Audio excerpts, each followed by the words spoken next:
গাঙ্গেয় বর্ণে ঘূর্ণাবর্ত এবং তার পাশাপাশি ঝোড়ো অক্ষরেখার জেরে আগামী কয়েকদিন রাজ্য জুড়ে বৃষ্টির সম্ভাবনা দেখা যাচ্ছে।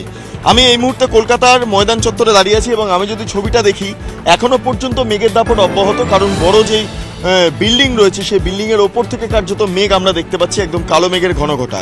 এবং আজকে সকাল থেকে গোটা শহর জুড়ে কুয়াশার দাপট অব্যাহত এবং তার পাশাপাশি বিভিন্ন জায়গাতে সামান্য বৃষ্টিপাত হয়েছে, যেটা ভোরবেলা আমরা দেখতে পেয়েছি। কিন্তু পরবর্তী ক্ষেত্রে যত বেলা বাড়ছে সূর্যের আলো দেখা যাচ্ছে। তবে আলিপুর আবহাওয়া দপ্তর সূত্রে খবর যে বিকেল হলে আবার বৃষ্টির দাপট কার্যত চাক্ষুষ করা যাবে।